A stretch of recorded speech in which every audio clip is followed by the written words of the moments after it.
Hello నమస్తే నేను Ashok welcome to ప్రజా చైతన్యం. నారా లోకేష్ డిప్యూటీ సీఎం పదవి అంటూ కూడా గత కొంతకాలంగా ఏపీలో రాజకీయ నేతలందరూ కూడా మాట్లాడుతూ ఉన్నారు. ముఖ్యంగా 2-3 రోజుల నుంచి టీడీపీకి సంబంధించిన శ్రేణులందరూ కూడా ఈ యొక్క ఇష్యూ మీద గట్టిగా మాట్లాడుతూ వస్తున్నారు.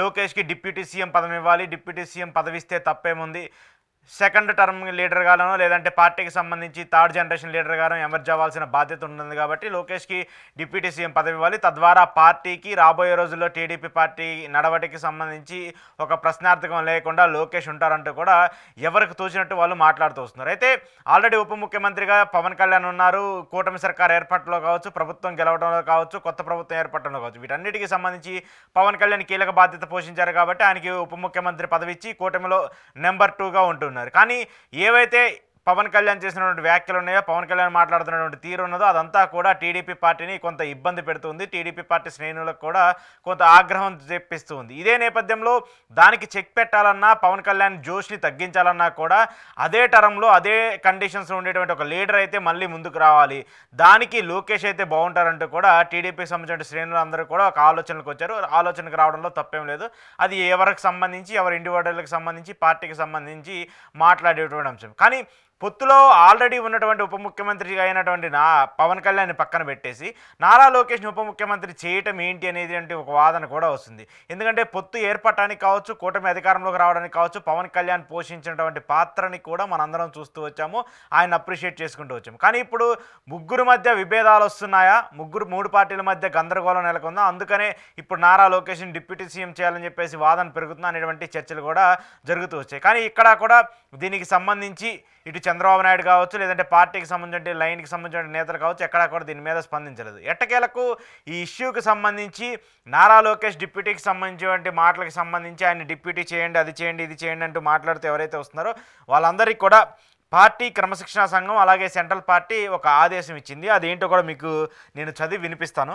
లోకేష్ను డిప్యూటీ సీఎం చేయాలనే డిమాండ్పై టీడీపీ అధిష్టానం సీరియస్ అయింది. అత్యుత్సాహం వద్దని నేతలను వారించింది. టీడీపీ అధిష్టానం పనికొచ్చే విషయాలు మాట్లాడాలని, ఇలాంటి మాటలు ఇక మాట్లాడితే చర్యలు ఉంటాయని టీడీపీ అధిష్టానం హెచ్చరికలు జారీ చేసింది. తమ పార్టీ నాయకులకు చెందిన ఉప ముఖ్యమంత్రి పదవిపై ఇక మాటలు ఆపి ప్రభుత్వం చేస్తున్న మంచి కార్యక్రమాలు, ప్రభుత్వం చేస్తున్న అభివృద్ధి కార్యక్రమాలని ప్రజల్లోకి తీసుకువెళ్ళాలి, దానికోసం మాట్లాడిన, అంతేకాని ఇలాంటి వ్యాఖ్యలపైన ఎవరూ మాట్లాడొద్దంటూ కూడా టీడీపీ కేంద్ర కార్యాలయం నుంచి పార్టీ నేతలకు ఒక ఆదేశాన్ని, ఒక సందేశాన్ని పంపించారు ముఖ్యమంత్రిగా ఉన్నటువంటి చంద్రబాబు నాయుడు గారు. అయితే ఇక్కడ దీన్ని ఎలా చూడాలి, ఈ లైన్ అనేది ఇక్కడ అర్థం కావట్లేదు. అంటే ఇప్పుడు ఇంత పెద్ద ఎత్తున చర్చనీయాంశం అయింది కాబట్టి, ఇంత పెద్ద ఎత్తున వాదనలు చేస్తున్నారు కాబట్టి, ఇప్పుడు పెద్ద ఎత్తున ఆరోపణలు జరుగుతున్నాయి కాబట్టి దాన్ని కప్పిపుచ్చడానికి, లేదా పవన్ కళ్యాణ్ నుంచి ఏమన్నా ఆయన సైడ్ నుంచి ఏమన్నా కోపం వచ్చి ఆయనకి ఏమన్నా ఆయన టీడీపీ మీద అగ్రెసివ్ అయ్యారా, టీడీపీ మీద ఆగ్రహం వ్యక్తం చేశారా? నిన్న డైరెక్ట్గా చంద్రబాబు నాయుడు గారి ముందే కడప జిల్లా అధ్యక్షుడిగా ఉన్నటువంటి వ్యక్తి ఆయన ముందే లోకేష్ని డిప్యూటీ సీఎం చేయాలని మాట్లాడుతూ వచ్చారు. సాక్షాత్తు శాసనసభ ఉప స్పీకర్గా ఉన్నటువంటి, శాసనసభ డిప్యూటీ స్పీకర్గా ఉన్నటువంటి రఘురామకృష్ణరాజు గారు మాట్లాడుతూ వచ్చారు. మాజీ మంత్రిగా పనిచేసినటువంటి వ్యక్తులు మాట్లాడుతూ వచ్చారు. మాజీ ఎమ్మెల్యేలు మాట్లాడుతూ వస్తున్నారు. ప్రస్తుతం ఎమ్మెల్యేలు మాట్లాడుతూ వస్తున్నారు. మరి వీళ్ళందరూ మాటల్ని పట్టించుకోకుండా ఎందుకు ఈరోజు ఇంత పెద్ద చర్చ అయిన తర్వాత, ఇంత పెద్ద ఇష్యూ అయిన తర్వాత ఇప్పుడు ఒక నోటిఫికేషన్ రిలీజ్ చేశారు, ఇప్పుడు ఒక లెటర్ని రిలీజ్ చేశారు, ఇప్పుడు ఒక ఇన్ఫర్మేషన్ రిలీజ్ చేశారు? అంటే దీని మీద పవన్ కళ్యాణ్ గారు సీరియస్ అయి ఉండి, లేదంటే పవన్ కళ్యాణ్ గారికి సంబంధించి కావచ్చు, లేదంటే కూటమికి సంబంధించి కావచ్చు, కొన్ని ఇబ్బందులు, కొన్ని విభేదాలు రాబోతున్నాయో తెలిసి దీని మీద రియాక్ట్ అయ్యారా, లేదంటే దీనికి సంబంధించి రియాక్ట్ అయ్యారా అనేది మాత్రం తెలియాల్సి ఉంది. ఏది ఏమైనప్పటికీ పవన్ కళ్యాణ్ మాత్రము ఆయన చేస్తున్నటువంటి రాజకీయ శైలిలో కావచ్చు, ఆయన చేస్తున్నటువంటి దుందుడుకు రాజకీయంలో మాత్రం ఎక్కడా కూడా మార్పులు రావట్లేదు. ఆయన ఎలా అయితే రాజకీయం చేయాలనుకున్నాడో అలానే రాజకీయం చేస్తున్నాడు. కానీ టీడీపీకి సంబంధించిన కొంతమంది నేతలు అత్యుత్సాహాన్ని ప్రదర్శించి, టీడీపీకి సంబంధించిన కొంతమంది నేతలు ఎక్కువగా తమ లీడర్స్ని ఎక్స్పోజ్ చేసుకోవాలని చెప్పేసి, లేదంటే తమని తాము ఎక్స్పోజ్ చేసుకోవాలని చెప్పేసి ఇలాంటి ప్రయత్నాలు చేస్తే మాత్రం అది టీడీపీకే నష్టం వచ్చే అవకాశం ఉంటుంది. కూటమి నిలిచే పరిస్థితి ఉండదు. కూటమి నుంచి పవన్ కళ్యాణ్ బయటికి వెళ్తే ఎలాంటి పరిణామాలు ఉంటాయో చంద్రబాబు నాయుడు గారికి చాలా క్లారిటీగా తెలుసు, చాలా బాగా తెలుసు.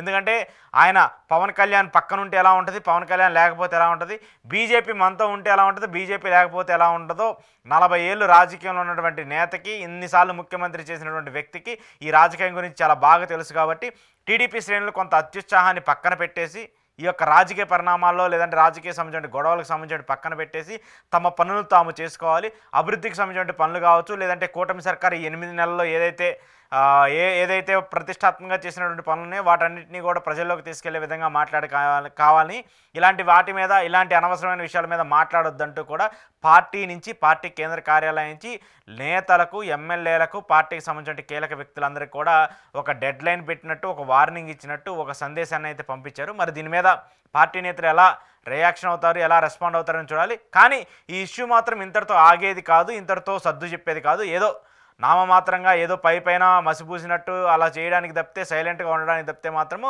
మళ్ళీ ఇంటర్నల్గా దీని గురించి డిస్కషన్స్ జరుగుతూనే ఉంటాయి, దీని గురించి ఇష్యూస్ మాట్లాడుతూనే ఉంటారు. కాబట్టి ఫైనల్గా ఒక కంక్లూడన్కి వచ్చి చంద్రబాబు నాయుడు గారు, పవన్ కళ్యాణ్ గారు దీని గురించి మాట్లాడి క్లారిటీ ఇచ్చే వరకు మాత్రము ఈ ఇష్యూకి సంబంధించి మరికొద్ది రోజులు మీడియాలోనో లేదంటే పేపర్లోనో ఇష్యూకి సంబంధించిన వార్త మాత్రం వైరల్ అవుతూనే ఉంటుంది. కానీ ఏది ఏమైనప్పటికీ ఇటు టీడీపీకి సంబంధించి ఆ శ్రేణులు కోరుకుంటుంది తప్పు కాదు.